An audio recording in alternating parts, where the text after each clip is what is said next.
So hello everyone, I welcome you all to UIS. So let's discuss today's Hindu session. एक काफ़ी important topic है and that is related with biodiversity. So that we are going to discuss and क्या क्या कदम उठाए जा सकते हैं government के द्वारा कई सारे जो कदम उठाए गए हैं उसके लिए कुछ पॉइंट्स बहुत अच्छे तरीके से दिए हुए हैं. So we need to be aware about it कि कौन कौन से जो पॉइंट्स हैं. तो that also we are going to discuss. आज के जो टॉपिक्स हैं जो हम लोग डिस्कस करेंगे, India as a biodiversity champion, this is linked with environment. Then you have a Keeladi and Tamil civilisation. ये हम हिस्ट्री एंड कल्चर के कंटेक्स्ट में we can include it. French troops to withdraw from Burkina Faso. तो ये topic IR का बन जाता है. Health and voting behaviour, this is also important. And voting behaviour, polity and governance का एक टॉपिक है. डेक्कन सोनिया करके है, तो ये एक प्रीलिम्स का टॉपिक बन जाता है. Ban on caste discrimination US के कंटेक्स्ट में है, तो एग्जाम्पल के रूप में आप यूज़ कर सकते हो. Heat and wheat production, so this is important. जैसे अभी टॉपिक है आपका एनवायरनमेंट और जोग्राफी के लिए, तो किस तरीके से अफेक्ट करता है. So that also we are going to discuss. So these are the topics हम डिस्कस करेंगे. मेंस का क्वेश्चन जो मैं आपको देता हूँ वो आपका रहेगा ही. क्वेश्चन देख लो, what impact climate change has on food security. जलवायु परिवर्तन का खाद्य सुरक्षा पर क्या प्रभाव पड़ता है. 150 वर्ड्स में लिखना है. तो आप अपना आंसर सेंड कर सकते हैं Saurabh Pandya academy Telegram channel पे. लिंक जो है वो आपको डिस्क्रिप्शन बॉक्स में या कमेंट सेक्शन में पिन मिल जाएगा. वहीं से पीडीएफ माइंड मैप्स आप डाउनलोड कर सकते हैं.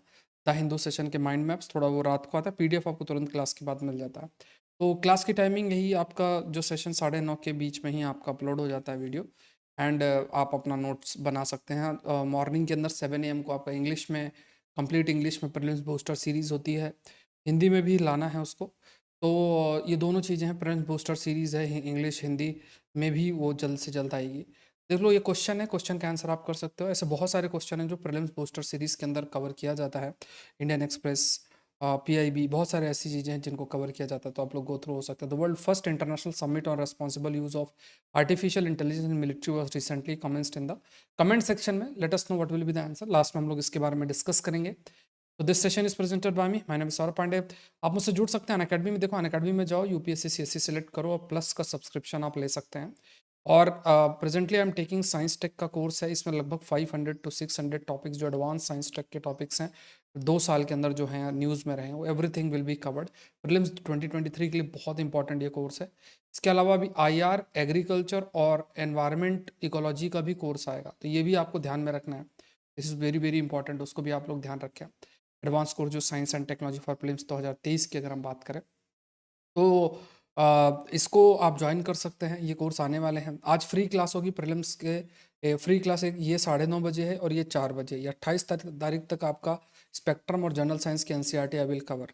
ये दोनों बहुत इंपॉर्टेंट है. दोनों बोथ विल बी कवर्ड. इसका लिंक मैं ग्रुप में डाल दूंगा, आप लोग कवर कर लेना. अभी ये भी आपका जैसे बैच कोर्स शुरू हो रहा है 28 तारीख से, टॉप एजुकेटर्स का. तो यहाँ भी आप सब्सक्रिप्शन ले सकते हैं by using the code SPLIV. इस कोड को ज्वाइन, तो यहाँ पे टॉप एजुकेटर्स के द्वारा सारे जो सब्जेक्ट्स आपके, हिस्ट्री, ज्योग्राफी, पॉलिटी, इकोनॉमी, जितने भी सब्जेक्ट्स आपको पढ़ने हैं, सबकी लाइव क्लासेस हैं. यहाँ पे आपके पास 30% का ऑफ भी है. ये ऑफर भी ग्रेट ऑफर है. तो प्लस का सब्सक्रिप्शन आप ले सकते हैं. एंड आप ये जो बैच कोर्सेस हैं इनको भी एक्सेस कर सकते हैं, क्योंकि बैच कोर्सेस आपके स्टार्ट हो गए हैं. So let's start with the topic.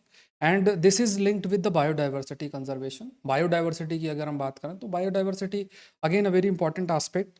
और इंडिया भी काफ़ी अधिक फोकस भी कर रहा है, बिकॉज बायोडाइवर्सिटी प्रोटेक्शन बहुत ज़्यादा ज़रूरी है. कई सारे फैक्टर्स इसके लिए रेस्पॉन्सिबल है. तो इस आर्टिकल की अगर बात करें, तो India can become a biodiversity champion. और इसमें कुछ पॉइंट्स लिखेंगे. अब देखो, यहाँ पे आपके लिए जो प्रश्न आपके लिए बन सकता है कि क्या क्या फैक्टर्स रेस्पॉन्सिबल हैं या क्या क्या कदम उठाए गए हैं बायोडाइवर्सिटी कंजर्वेशन के लिए. तो 1 2 3 4 करके आप लोग उन पॉइंट्स को, अगर if you are able to remember, you can quote it. If there is a question in GS paper 3 related with biodiversity conservation, कि क्या क्या हम कदम उठा रहे हैं, क्या क्या एफर्ट्स जो है वो आपके लिए जा रहे हैं, और क्या क्या कदम उठा सकते हैं, हाउ वी कैन इम्प्रूव, किस तरीके से और जो बेटर है वो हम कैसे कर सकते हैं.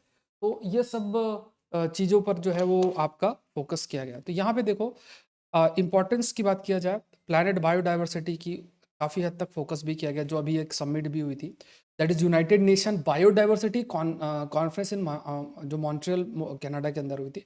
उसमें इट हैज़ बीन हाईलाइटेड कि किस तरीके से बायोडाइवर्सिटी को हम प्रोटेक्ट करें, बायोडाइवर्सिटी के लॉस को किस तरीके से रोका जा सके. तो यहाँ पे देखो, यहाँ पे एग्रीमेंट अडॉप्ट किया गया था, halt and reverse biodiversity loss. halt and reverse biodiversity loss by conserving 30% of the world's land and 30% of the world ocean by 2030. सो इसे 30 प्लेज भी कहा जाता है, 30 × 30 प्लेज भी कहा जाता है। तो you should know what basically is 30 × 30 pledge, ये क्या है। 30 × 30 प्लेज किससे लिंक्ड है, इस पे बिल्कुल प्रीलिम्स में प्रश्न बन सकता है कि रिसेंटली 30 × 30 प्लेज न्यूज़ में था, तो क्या है। तो 30 × 30 जो प्लेज है it is basically linked with biodiversity conservation. कैसे बायोडाइवर्सिटी का जो लॉस हो रहा है उसको रोका जाए और जो लॉस हुआ है उसको प्रोटेक्शन की तरफ हम फोकस करें एंड कंजर्व करना 30% of the world land, 30% world ocean. तो इसे 30 × 30 प्लेज के रूप में कंसिडर किया जाता है। इंडिया की बात करें तो 17% world 17% of the planet's human population Bharat के अंदर है और global area and of the biodiversity hotspot का एरिया अगर देखा जाए तो 17% जो ग्लोबल एरिया है बायोडाइवर्सिटी हॉटस्पॉट। बायोडाइवर्सिटी हॉटस्पॉट क्या होता है, basically biodiversity hotspots are the area, ऐसे इलाके जहाँ पे काफ़ी वो आप कह सकते हैं कि flora fauna plants animals present है और बायोडाइवर्सिटी का लॉस भी आपका विजिबल है। सो इंडिया के पास बहुत बड़ी अपॉर्चुनिटी है क्योंकि हमारे पास इस टाइप का नेचर है, प्रकृति है और बहुत ह्यूज डाइवर्सिटी बायोडाइवर्सिटी एग्जिस्ट करती है। So we have the chance to become a leader और लीडरशिप रोल जो है वो हम ले सकते हैं। अब कई प्रकार के प्रोग्राम है, जैसे इस बार का जो बजट है उसने ग्रीन ग्रोथ की बात की है। तो बजट पर मैंने एक सेशन भी क्रिएट किया है आपके लिए। तो जो बजट है, budget talks about green growth. Budget जो है आपका union budget 2023 it talks about the green growth. What is the green growth? Growth मतलब जो आपका जीडीपी का ग्रोथ है उसमें जो भी इकोनॉमिक ग्रोथ हम अचीव कर रहे हैं वो एनवायरमेंट फ्रेंडली होना चाहिए। What does it mean? इसका क्या मतलब होता है? इट सिंपली मीन्स कि जो डेवलपमेंट का आपका प्रोसेस है, इकोनॉमिक ग्रोथ जो आप अचीव करना चाहते हैं, तो उस इकोनॉमिक ग्रोथ को अचीव करने के लिए you have to focus mainly कि जो भी कार्बन एमिशन है वो कम से कम हो, टेक्नोलॉजी ऐसी हो कि कार्बन एमिशन कम हो, जो एनवायरनमेंट फ्रेंडली एस्पेक्ट पर आप फोकस कर रहे हैं। तो इस प्रकार का जो ग्रोथ हम अचीव करेंगे that will be considered as a green growth, it will be considered as a green growth. अब कई मिशंस हैं, we are running different missions, जैसे आपका national mission for green India है। इसमें क्या है, इसमें फॉरेस्ट कवर इंक्रीज करना है, ग्रीन क्रेडिट प्रोग्राम है। अब इसमें कई प्रकार के जो कदम उठाए जाते हैं, जैसे लोकल बॉडीज़ के द्वारा, इंडिविजुअल के द्वारा, कंपनी के द्वारा कई एक्शंस लिए जाते हैं, उन्हें इंसेंटिव्स प्रोवाइड करना, उन्हें सर्टेन जो फाइनेंशियल सपोर्ट है that has to be provided. तो देखो ये मिशंस वी शुड रिमेंबर कि national mission for green India, credit green credit programme. फिर जैसे जो मैनग्रोव हमारे होते हैं उनके कंजर्वेशन के लिए you have a mangrove initiative for shoreline habitats and tangible income, MISHTI programme. तो अगर आपसे पूछे कि रिसेंटली मिस्टी प्रोग्राम न्यूज़ में था तो ये क्या है, what basically is a MISHTI programme. So MISHTI programme क्या है, it's a programme linked with कि जो मैनग्रोव्स हैं उनको प्रोटेक्ट करना, उनकी इंपॉर्टेंस को समझना और जो कोस्टल इकोसिस्टम है उसको प्रोटेक्ट करना। खास तौर से क्लाइमेट चेंज की वजह से जो भी इम्पैक्ट कोस्टल इकोसिस्टम में आपका हो रहा है, so how we can protect that, उस पर फोकस करना।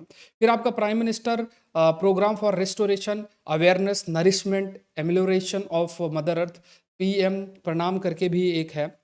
इसमें क्या है कि किस तरीके से जो सिंथेटिक फर्टिलाइजर्स हैं, पेस्टिसाइड्स हैं, जो एग्रीकल्चर के लिए ज़रूरी भी है, लाइक आज के समय में बहुत अधिक पेस्टिसाइड्स का इस्तेमाल होता है। वी ऑल्सो यूज़ फर्टिलाइज़र का हम इस्तेमाल करते हैं, जिसका बहुत नेगेटिव इम्पैक्ट जो आपकी सॉइल है, सॉइल पर भी पड़ता है, नेगेटिव इम्पैक्ट एनवायरनमेंट पे भी पड़ता है। अब इसके कई सारी चीज़ें, जैसे फॉर एग्जांपल जब आप फर्टिलाइज़र डालते हो तो वो जो केमिकल होता है कुछ तो एब्जॉर्ब हो जाएगा, एक्स्ट्रा नीचे सॉइल में चला जाएगा तो सॉइल माइक्रो ऑर्गेनिजम्स अफेक्ट होते हैं।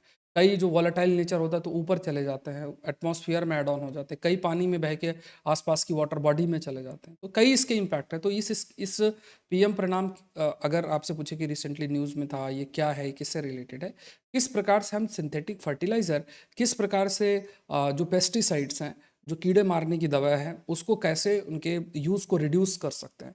फिर आपका अमृत धरोहर स्कीम है and it also talks about the biological wealth, जो हमारा बायोडाइवर्सिटी वेल्थ है उसको, एंड किस प्रकार से हम बहुत अच्छे तरीके से जो हमारी वेटलैंड्स हैं उसको सही से इस्तेमाल कर सकें। बायोडाइवर्सिटी की प्रोटेक्शन कैसे, लाइक बायोडाइवर्सिटी प्रोटेक्शन पर हम कैसे फोकस करें। इको टूरिज्म मतलब नेचर बेस्ड टूरिज्म, कोई जैसे वेटलैंड है, वाटर बॉडी है, फॉरेस्ट एरिया है, उस पर टूरिज्म को कैसे प्रमोट किया जा सके, तो ये सब फोकस आपका किया गया। Recent intervention ministry of environment forest and climate change, अब यहाँ पे to stop the draining of Haiderpur draining of Haiderpur और रामसर वेटलैंड इन उत्तर प्रदेश। ये हैदरपुर क्या है, रामसर वेटलैंड है उत्तर प्रदेश में, जिसके तहत to safeguard migratory water fowl यहाँ पे एक कदम उठाया गया। जैसे अगर आपसे ये पूछे कि देखो, ये भी हो सकता है कि रिसेंटली हैदरपुर वेटलैंड न्यूज़ में था, या मैच द फॉलोइंग में they can ask you Haiderpur जो है वेटलैंड किधर लोकेटेड, तो रामसर जो वेटलैंड है, रामसर वेटलैंड उत्तर प्रदेश में लोकेटेड है। And what is the aim of, like when you talk about the aim, तो यहाँ पे आपको याद रखना है कि जो बर्ड्स आती, माइग्रेटरी बर्ड्स आती, कई जगह से बर्ड्स आती हैं, वाटर फाउल जिसे हम कहते हैं, तो उसको, उसके लिए ये जो इकोसिस्टम है बहुत इंपॉर्टेंट है। कई प्रकार के दूसरे भी मिशंस भी लॉन्च किए गए हैं। अब इसमें ये कहा गया कि जब भी हम प्रोटेक्शन की तरफ या कंजर्वेशन की तरफ फोकस करें, तो we have to focus on ecosystem conservation, या जो वैल्यूएशन है इकोसिस्टम का एज अ होल। देखो, इकोसिस्टम और खाली आप प्लांट और एनिमल के प्रोटेक्शन में क्या अंतर है, क्योंकि देखो वो जो प्लांट है या एनिमल है वो एक एक ऐसा परिवेश है, उस पर रहेगा। फॉर एग्जाम्पल, कोई एक जानवर है तो वो बहुत सारी चीज़ों पर निर्भर करता है। कई प्लांट्स हैं, उसको कई प्रकार की कंडीशंस है तभी वो सर्वाइव कर सकता है, अदरवाइज इन्वेजिव स्पीसीज रहेंगी। तो the focus should be on the valuation of the ecosystem and the conservation of the ecosystem as a whole. यहाँ पे चाहे वो प्राकृतिक रूप पे है, सांस्कृतिक रूप में है, सामाजिक रूप में है, हर एक एस्पेक्ट को देखना। क्योंकि हर एक एस्पेक्ट को जब हम देखते हैं, चाहे वो सांस्कृतिक रूप में कल्चरल एस्पेक्ट से हो, सामाजिक एस्पेक्ट से हो, कि देखो जो हमारा बायोलॉजिकल वेल्थ है, जैसे मान लो कोई एक बनियान ट्री है, अब उसका कल्चरल लिंकेज भी है, लोग पूजा करते हैं, बहुत सारी चीज़ें उनसे लिंक्ड है। कई सामाजिक चीज़ें भी जुड़ी होती है। गांव में कहते हैं कि जैसे कोई एक पेड़ है, उसको देवी के रूप में देखा जाता है, फिर लोग उसे बहुत ही प्योर मानते हैं, सेक्रेड मानते हैं, पूजा पाठ करते हैं। इस टाइप की कई सांस्कृतिक चीज़ें, सामाजिक चीज़ें भी जुड़ी होती हैं। सो अगर हम उस इकोसिस्टम का वैल्यूएशन करेंगे कि एक आर्थिक लेवल पे हमें क्या मिल रहा है, सांस्कृतिक लेवल पे हमें क्या मिल रहा है, सामाजिक लेवल पे हमें क्या मिल रहा है, बायोलॉजिकल वेल्थ की, तो we will also start protecting the biological aspect also, ecosystem के प्रोटेक्शन की तरफ भी हम जाएंगे। तो यहाँ पे फोकस इसी पर आपका होना चाहिए कि we should focus more on the ecosystem protection. Even wetland ecosystem, like when you talk about the wetland ecosystem, बहुत सारे एस्पेक्ट पे डिपेंड करेगा। तो इकोलॉजिकल सस्टेन, इकोलॉजिकल फ्लो का मतलब क्या हुआ, इकोलॉजिकल फ्लो जैसे मान लो एक रिवर है, शॉर्ट में से ई फ्लो भी बोलते हैं, एक रिवर है, उस रिवर के अंदर पूरी चीज़ें मेंटेन रहें, इट मीन्स कि मछलियाँ भी रहें, जो भी उसका इकोसिस्टम वो अपने आप को मेंटेन करे, उसे certain amount of water river में फ्लो होना चाहिए। That that we can call it as a E flow. तो ई फ्लो के लिए बहुत ज़रूरी है कि पूरा का पूरा इकोसिस्टम भी आपका रहे। अगर वाटर का रिडक्शन कंटिन्यूस बेसिस पर या अवेलेबिलिटी वाटर की कंटिन्यूस बेसिस में होती चली जाएगी, ई फ्लो रिड्यूस रिड्यूस आपका होता जाएगा, तो उससे रिलेटेड जो दूसरे इकोसिस्टम है that will also be affected. Agriculture की बात करें, agriculture by encouraging changes to less water intensive crops. अब यहाँ पे जैसे पानी का हम किस प्रकार से, जो पानी है उसका कैसे एक जुडिशियस यूज़ कर सकते हैं, सही से इस्तेमाल कर सकते हैं। तो यहाँ पे अगर we have to focus on that कि किस तरीके से जो वाटर है उसका हम सही से इस्तेमाल कर सकते हैं, तो हम ऐसी क्रॉप्स भी ग्रो कर सकते हैं जिसमें पानी का कम इस्तेमाल होता है। Like we grow rice, rice क्या है, बहुत ज़्यादा water, it's a water intensive crop. We grow sugarcane, it's also a water intensive crop. We can grow such crops जो कि कम पानी में उग सकती है, जैसे मिलेट्स हैं।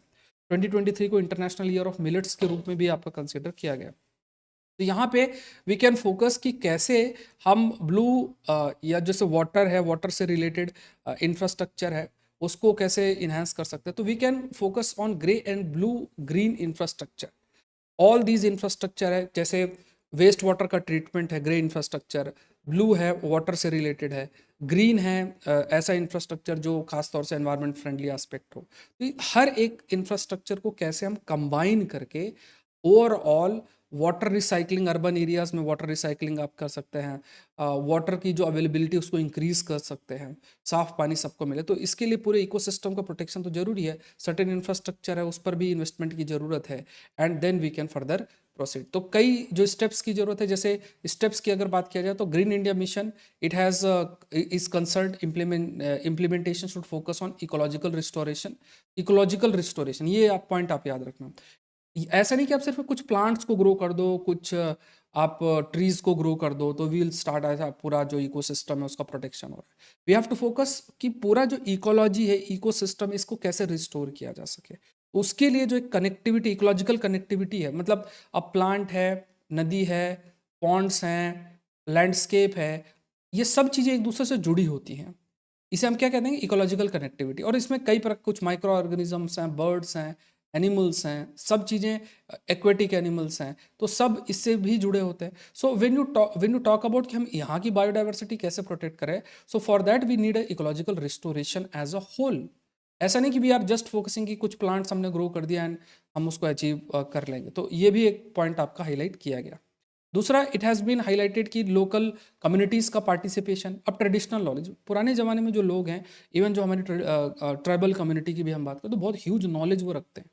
मतलब अगर आप कई कई लेवल पे देखें तो उन्हें पता है कि अच्छा ये प्लांट है, इसका बिहेवियर ऐसा है, इस वजह से ये प्लांट ऐसा है, इसका उपयोग ऐसा है, इस तरीके से। तो that knowledge also we have to appreciate and use it, क्योंकि they are aware. Why they are aware? क्योंकि उस पूरे इकोसिस्टम के साथ उन्होंने सदियों तक वो रहे हैं, तो they know how to balance, कैसे बैलेंस किया जा सके। So we have to follow an inclusive approach. एक इंक्लूसिव अप्रोच हमें फॉलो करना पड़ेगा कि कैसे हम लोकल और नोबेडिक जो कम्युनिटीज़ हैं उनको साथ में लेके, उनके ट्रेडिशनल नॉलेज को लेके हम इकोसिस्टम कंजर्वेशन की तरफ फोकस कर सकते हैं। कई स्कीम्स है, जैसे national mission on biodiversity and human well being, ये ऑलरेडी अप्रूव किया गया prime minister science technology innovation advisory council से। तो इट विल बी इम्प्लीमेंटेड, ये जल्दी से जल्द इम्प्लीमेंट हो सके। एंड यहाँ पे फोकस किया जाएगा कि इंटरडिसिप्लिनरी नॉलेज। इंटरडिसिप्लिनरी नॉलेज मतलब कि अगर हम ग्रीनिंग इंडिया की बात करते हैं तो हर एक लेवल पे किस तरीके से हम ग्रीन ग्रोथ या ग्रीनिंग इंडिया की तरफ जा सकते हैं, मतलब हर चीज़ एनवायरमेंट फ्रेंडली कैसे हो सकता है, वो इंटरडिसिप्लिनरी है। कई लेवल पे जो नॉलेज शेयरिंग है that is required, then only we can make our economy, और हम अब ग्रीन ग्रोथ की तरफ जा सकते हैं। एंड ये जो नेचुरल एस्पेक्ट है उसको कैसे सही से यूज़ करें, नॉट एक्सप्लॉइट करें, जैसे कि लोगों की नीड पूरी करें, not to focus on the grid.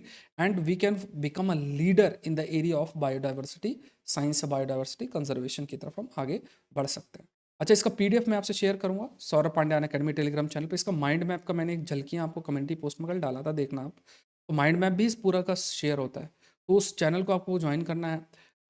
ठीक है, वो चैनल क्लोज रहेगा रात को 9 से 11-12 जो भी टाइम मिलेगा उस पर आई विल ओपन इट, आप अपना आंसर पोस्ट कर देना उसमें। ठीक है, let's move to the next topic and this is linked with the fossil. तो अभी एक जगह किलाड़ी करके जगह है, वहाँ पे कुछ फॉसिल्स मिले हैं और उसको एक नया तरीके का कहा जा रहा है कि एक नया एक जो हमारी अंडरस्टैंडिंग हमारे पास्ट के बारे में उसको इन्हांस करने में काफ़ी इंपॉर्टेंट रोल प्ले करेगा। एक्सप्लेनर सीरीज के अंदर है the significance of the findings in Keeladi.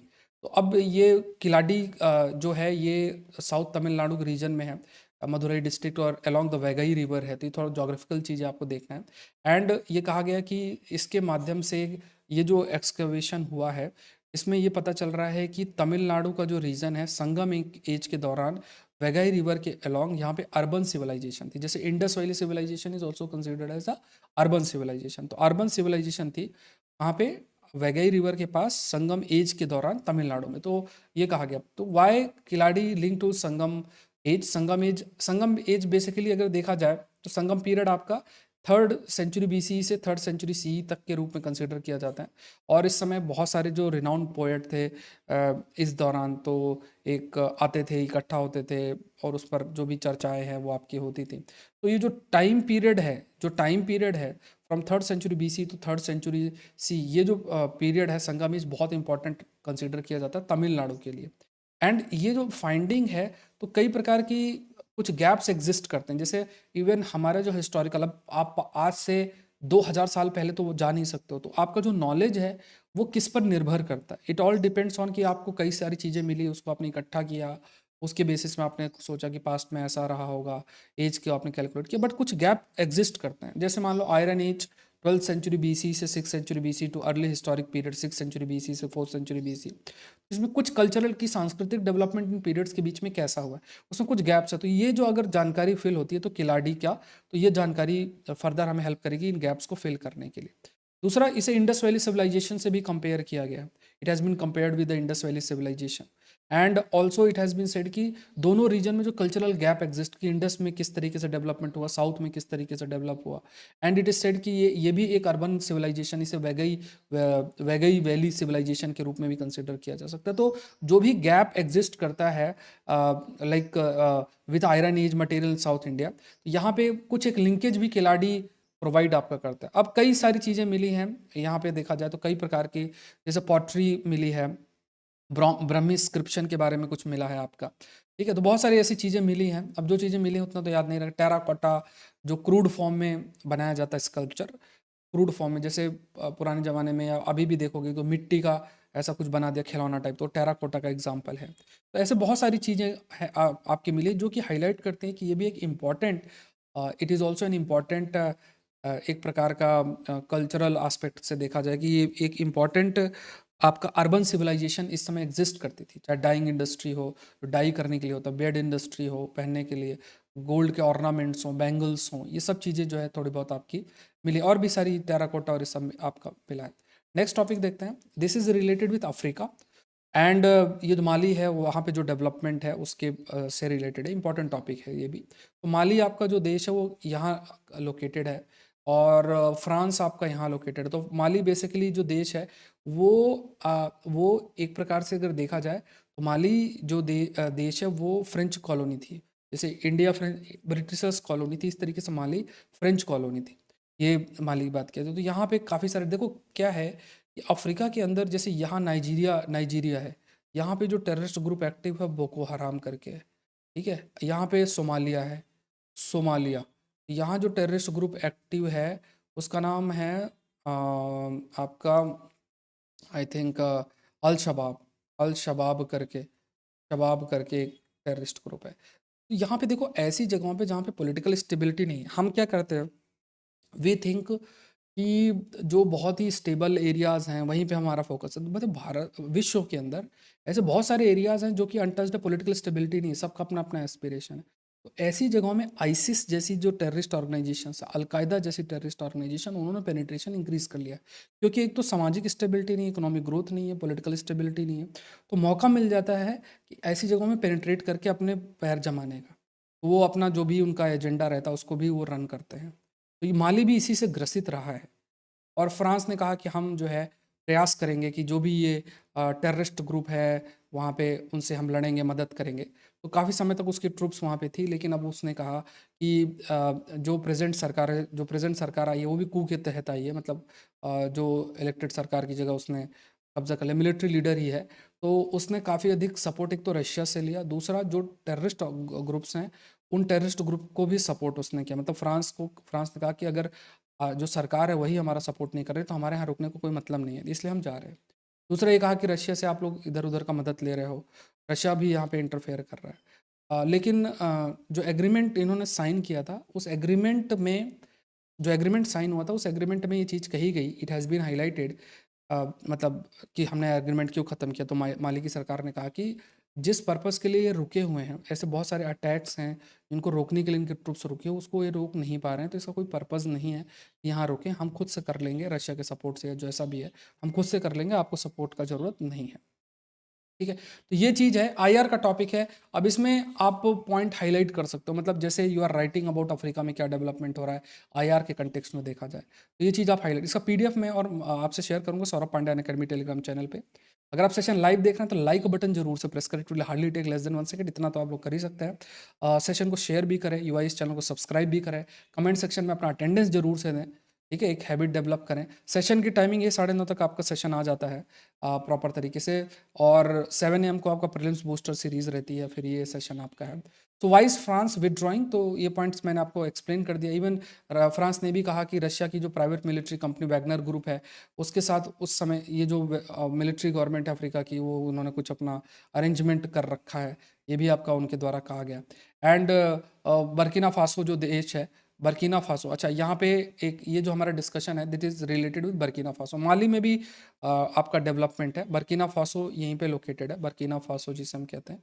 तो ये कंट्री जैसा अब एक सी ही है, बट यहाँ पे कंट्री का नाम, Mali is a different country, Mali Mauritania और बर्किना फासो इधर। तो आप याद रखना कि this development that has taken place in Burkina Faso. अभी कुछ दिन पहले माली में भी कुछ इसी प्रकार का डेवलपमेंट हुआ था।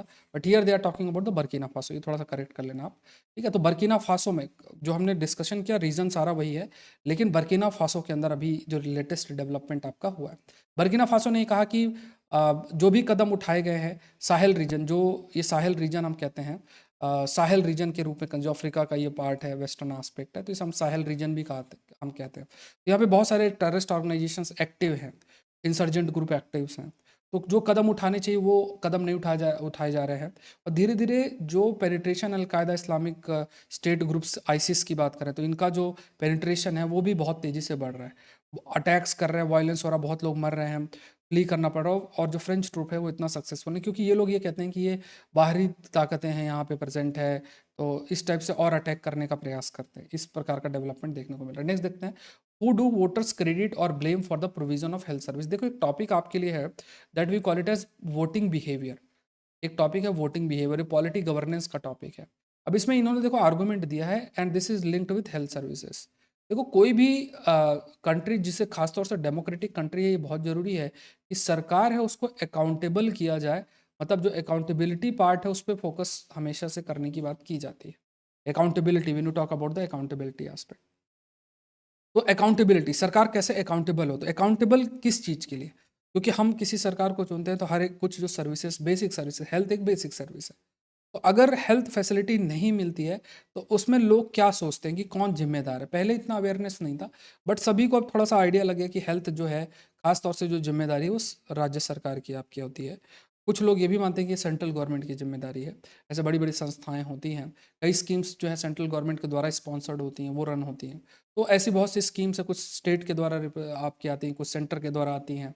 तो यहाँ पे एक सर्वे हुआ है, और वो सर्वे हाईलाइट कर रहा है कि लोग दे आर अवेयर कि हेल्थ रिलेटेड जो फैसिलिटीज है उसके लिए स्टेट गवर्नमेंट जिम्मेदार है, कुछ लोग मानते हैं कि वो सेंट्रल गवर्नमेंट की जिम्मेदार। अब ये जो सर्वे है इसको आप कहाँ यूज कर सकते हो?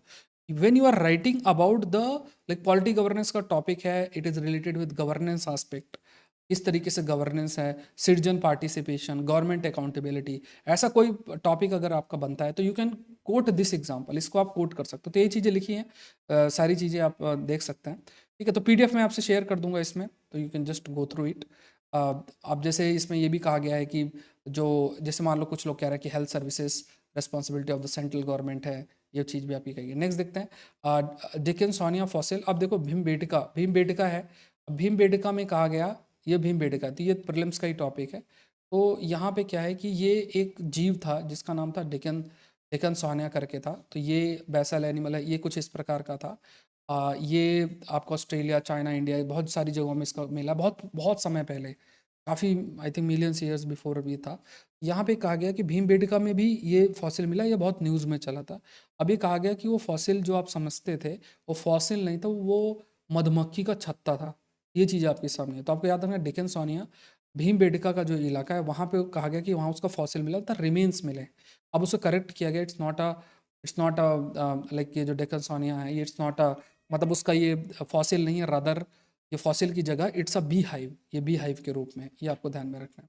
तो न्यूयॉर्क टाइम्स ने ये चीज़ करेक्ट भी किया, और लाइक 538 मिलियन ईयर एगो ये आपका प्रेजेंट। तो आपको ये ध्यान में रखना कि डेक्कन सोनिया न्यूज़ में था रिसेंटली, तो ये क्या है, तो ये एक ऐसा जीव था जो पाया जाता था 538 मिलियन ईयर्स बिफोर। नेक्स्ट देखते हैं, Seattle becomes the first city in US to ban caste discrimination. अब ये एग्जाम्पल आप कोट कर सकते हो सोसाइटी के अंदर, अभी लेटेस्ट कौन सा ऐसा जगह है जहाँ पे कास्ट डिस्क्रिमिनेशन पे बैन आपका किया गया है। तो आपको याद रखना, दैट इज सेटल, सेटल करके है कास्ट डिस्क्रिमिनेशन। तो आप ये खुद इमेजिन कर सकते हो कि ऐसी डेवलप्ड सोसाइटी है, अब ये जगहें हैं, इन्हें कंसीडर किया जाता है कि they are hub of, they are kind of hub, जहाँ पे आपके नए नए स्टार्टअप्स आते हैं, बेस्ट माइंड्स आपके रहते हैं। But there also you have a caste based discrimination, caste जो है वो उसके बेस में डिस्क्रिमिनेशन होता है। तो how it can be ended? खाली आपका आर्थिक लेवल पे विकास हो ऐसा नहीं, मानसिक भी होना चाहिए कि वी ऑल आर इक्वल, और इस टाइप का थिंकिंग भी होना चाहिए। तो ये जो है जो डिस्क्रिमिनेशन है इसको ख़त्म करना lawfully, it can't be tolerated. ठीक है, जैसे हमारे देश के अंदर अनटचबिलिटी को हमने आप मानो कि अनटचबिलिटी ख़त्म किया, कोई प्रैक्टिस करता है उसके खिलाफ बहुत स्ट्रिक्ट एक्शन, इवन संविधान में भी मेंशन है स्ट्रिक्ट एक्शन हो सकता है। कमेंट सेक्शन बताओ कि अनटचबिलिटी से रिलेटेड फंडामेंटल राइट कौन सा है। ठीक है, नेक्स्ट देखते हैं, next is about the wheat, wheat की बात करते हैं। तो यहाँ पे देखो ये एक टॉपिक आपके लिए फ्रेम होता है, एंड दैट इज़ कि जो क्लाइमेट चेंज होता है, वो क्लाइमेट चेंज किस प्रकार से, हाउ इट कैन, जो क्लाइमेट चेंज है, how climate change can impact wheat production, ये है ना, तो वीट प्रोडक्शन। एंड यहाँ पे आप एग्जांपल, अब जैसे ये वीट का पौधा है, अब ये like you can see the footage, ये वीट का पौधा, ये पौधा है आपका वीट का। अब यहाँ पे जो वीट का ये पौधा, if you can see these are the, ये वीट के पौधे हैं सारे। अब इसको क्या है कि जब भी कोई पौधा होता है उसको ग्रो करने के लिए, और ये जो बालियाँ होती है इसको बनने के लिए सर्टेन कंडीशंस की ज़रूरत होती है। क्या कंडीशन, आगे डिस्कस करेंगे। अभी क्या है कि जो कंटिन्यूस बेसिस में हीट हो रही, पिछली बार भी हुआ था, इससे क्या है कि जो वीट का प्रोडक्शन है दैट विल रिड्यूस, वीट का जो प्रोडक्शन है that wheat production will reduce, क्योंकि हार्वेस्टिंग, क्योंकि जब आपकी वो बालियाँ बनती हैं, ये जो बनती हैं, इस टाइम पे बहुत अधिक टेम्परेचर होगा, इसमें क्या होगा, तो इसका जो प्रोडक्शन है that will be affected, if the production will be affected it means ये बनना ही अफेक्ट होगा, तो अपने आप ओवरऑल जो ईल्ड है, प्रोडक्शन है, दैट विल बी रिड्यूस्ड। तो कोई भी प्लांट होता है उसको ग्रो करने के लिए कुछ कंडीशंस चाहिए, कंडीशन रेनफॉल की, मॉइस्चर की, टेम्परेचर की। जैसे जब हार्वेस्टिंग हो थोड़ा सा टेम्परेचर चाहिए, बहुत टेम्परेचर अगर हीट वेव्स होगा तो they will not be able to survive. तो ऐसी बहुत सारी क्रॉप्स हैं, उन क्रॉप्स, जो बहुत सारी क्रॉप्स हैं जो हो सकता है फ्यूचर के अंदर ग्रो ही ना हो, आपको अपने डाइट पैटर्न को चेंज करना पड़ेगा। इसलिए 2023 में मिलेट जैसी क्रॉप्स पे फोकस किया जा रहा है, क्योंकि देखो टेम्परेचर तो बढ़ ही रहा है। अगर टेम्परेचर बढ़ेगा तो वीट जैसी क्रॉप ग्रो ही नहीं कर सकती है। टेम्परेचर उन्हीं जगह पे ग्रो कर सकते हैं जहाँ पे टेम्परेचर आपका कंपेरेटिवली थोड़ा कम है, क्योंकि ये रबी क्रॉप है। ठीक है, तो ये आपका कहा गया है कि राइसिंग जो हीट है वो आपका वीट के आउटपुट को अफेक्ट करेगा, फिर ये महंगाई के लिए भी रिस्पॉन्सिबल होगा। सो वीट एक टेम्परेट क्रॉप है। ठीक है, ये एक टेम्परेट क्रॉप है, थोड़ा कोल्डर एरिया के अंदर आप मानो कि ग्रो कर सकते, इसे कूल टेम्परेचर की ज़रूरत है, लगभग 750-600 mm पर ईयर की रेनफॉल की ज़रूरत है, एंड कूल टेम्परेचर की ज़रूरत है। और यहाँ पे ये भी आप याद रखना है कि अगर बहुत ही लो टेम्परेचर हो जाए या क्लाउडी एटमॉस्फेयर हो जाए या आपकी बर्फ़ टाइप जमने लग जाए तो वो उसके लिए हार्मफुल है। और जब कटाई के दौरान या जब बालियाँ बनती हैं उस समय भी जो टेम्परेचर हो वो बहुत ज़्यादा ना हो, मतलब हीट वेव्स की कंडीशन ना हो, ऐसा भी देखना है। नेक्स्ट देखते हैं, Supreme Court refuses to stay Election Commission order giving Sena name to Shinde. तो देखो इस पर मैंने डिटेल एक्सप्लेनेशन आपको दिया हुआ है कि किस तरीके से, what are the factors responsible, क्या क्या फैक्टर्स हैं जो कि रेस्पॉन्सिबल है, what are the factors responsible, क्या क्या फैक्टर्स रिस्पॉन्सिबल है, किस तरीके से जो इलेक्शन कमीशन वो डिसीजन करता है ऑर्गेनाइजेशनल विंग और लेजिस्लेटिव विंग के बेसिस में किसको असेंबल एलोकेट करना चाहिए। तो इसमें 2 बार मैंने डिस्कशन कर लिया डिटेल के अंदर। अब ऑनरेबल कोर्ट के द्वारा जो बात बोली गई इस पर एडिटोरियल्स आएंगे। अब अभी हेडलाइंस के नोट्स मत बनाओ, एडिटोरियल्स आएंगे, उसमें सारी चीज़ें आएंगी, then we will discuss it again. ठीक है, ये ध्यान में रखना। ये प्रश्न मैंने आपको बताया था, वर्ल्ड का पहला international summit responsible use of artificial intelligence military recently commence कहाँ किया था। ऐसे बहुत सारे टॉपिक देखो डिफरेंट डिफरेंट न्यूज़पेपर में आते हैं, वो प्रीलिम्स बूस्टर के अंदर कवर होते हैं, तो आप लोग उसको एक बार जस्ट जल्दी जल्दी गो थ्रू होकर शॉर्ट में नोट्स बना लो, it will save your time. English में है पूरे तरीके से, हिंदी में भी आई विल ट्राई कि जल्दी आए उसमें। अचानक अकेडमी में आप मुझसे जुड़ सकते हैं, advance course on science and technology अभी चल रहा है, अभी आईआर का, एनवायरनमेंट का और एग्रीकल्चर का कोर्स आएगा। प्रीलिम्स 2023 के लिए बहुत इंपॉर्टेंट ये कोर्सेस हैं। ठीक है, तो अनअकैडमी की वेबसाइट पे जाओ, यूपीएससी सीएससी सेलेक्ट करो, और प्लस का सब्सक्रिप्शन आपको लेना है by using the code SPLIVE। ठीक है, तो ये कोर्सेस आने वाले हैं। आज फ्री क्लास है, एनसीईआरटी की जनरल साइंस की क्लास है 4 बजे, स्पेक्ट्रम की क्लास है 4 बजे, और जनरल साइंस एनसीईआरटी की क्लास है 9:30 बजे, 9:30 PM को। तो ये फ्री क्लासेस हैं, इसका लिंक मैं ग्रुप में डाल दूंगा, आप लोग देख लेना।